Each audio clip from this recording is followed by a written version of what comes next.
Thanks, Winston. As we continue to track Francine, a tropical storm in the Gulf, hurricane warnings have been issued for several parishes. Tropical storm warnings for the rest. The hurricane warnings currently include Terrebonne, Lafourche, Lower Jefferson, and St. James. They also include Ascension, Assumption, and St. Mary parishes right on the edge of our area. And then tropical storm warnings elsewhere. That's the North Shore, the South Shore, and South Mississippi, all included in that tropical storm warning. If you are doing last-minute preps today, we have quite a bit of rain off in the Gulf of Mexico. Just some light showers, though, for inland areas. And conditions will really start to go downhill tomorrow morning into the afternoon, starting on the coast and then working its way through. So as of 10 a.m., here is the latest on Francine. It's a tropical storm, 65-mile-per-hour winds. Dry air did a number on this thing last night, and it's still somewhat battling that dry air. We do think it's going to steadily organize itself the rest of today. So hopefully it's a steady organization and not a rapid one, because we do think it's going to organize. We just don't want it to happen too fast. So here we go into this afternoon, into tonight. We do have it as a Category 1 storm. It may still briefly become a Category 2 if it can really wrap up and battle that dry air. It could be a Cat 2 making landfall in Louisiana by tomorrow afternoon before moving inland. So you can see there the path of it, keeping all of us on the east side. Landfall tomorrow midday, and then worst of it moving through during the afternoon and early evening, but out of here by Thursday morning. Now, we'll say this is the 10 a.m. track. Our next track will be at 4 p.m. And there are a lot of signs that this thing is going to ride on the east side of this track, and some models they do bring the core right over the heart of New Orleans. That has got our attention, and there's not just one model showing this, there are several showing this. So the trend of eastward projection may continue at 4 o'clock. Let me show you. This is one of our models showing scattered showers and storms through the night. We do have a tornado risk with this tonight. Make sure you've got your phone alerts on. We will certainly be here tracking this for you. Here we go. Tomorrow, midday hours, we're talking around 10 o'clock or so, getting close to making landfall. This model is a little bit fast, but it shows you generally our idea of it moving into St. Mary or even Terrebonne Parish. Watch the core of this moving right over the heart of southeast Louisiana and even into parts of South Mississippi. The good news, it's moving, so we'll have it out of here by early Thursday morning, but as it does pass through, it's steadily moving through. Those winds will be able to penetrate further inland, and so we are expecting a wind event from this.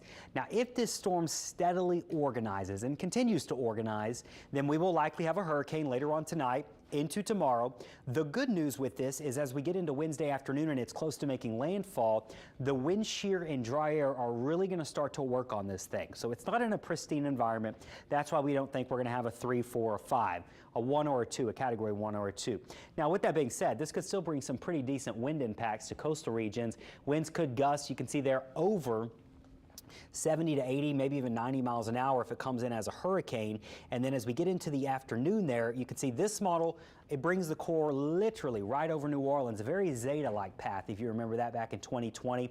And that did knock out power to a large portion of the area. So winds could gust 50 to 70, maybe even higher if it does come in as a strong Category 1 or Category 2 storm. And this is into Thursday morning, the storm lifting away from the area. So that is a wind problem with regard to power outages. Storm surge warnings are in effect for basically everywhere that touches water in our area.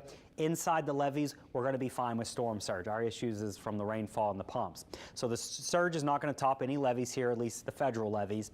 Now the local levees down here may have problems because here's what we're looking at. 5 to 10 feet, especially in St. Mary and Terrebonne parishes. Now as you get further and further into Jefferson, into Lower Jefferson, Barataria Bay, 4 to 7 feet of surge, and then 3 to 5 feet of surge is what we're expecting in eastern St. Bernard.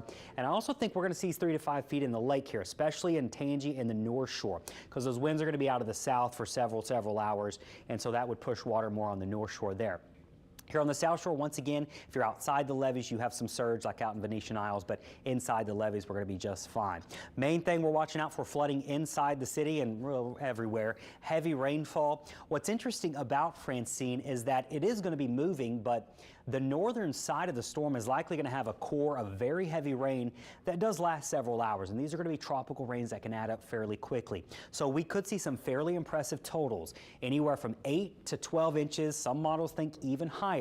And while not everyone sees this, this is a real possibility that we do see a foot of rain somewhere draped across our area. So if the core of that storm does travel more in Terrebonne and slides right over the city, the northern side of the storm, that's where you're going to have your highest totals. Now, if the storm tracks closer to Baton Rouge, it would shift these highest rain totals to the north with the the northern side of the storm. So the overall message here is that someone's going to get a lot of rain, just not everyone's going to see that 12 to maybe 13, 14 inches, but it is a possibility. So there is a flood watch in effect because of that.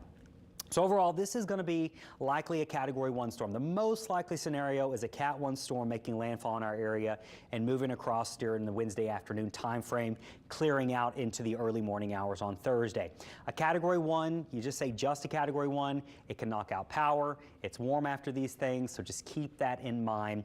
The overall risk for surge will be biggest right just to the east of the center. That's going to be in Terrebonne Parish, maybe getting into lower Jefferson. But the good news is this all clears out, and by the end of the week here, we have some nicer weather.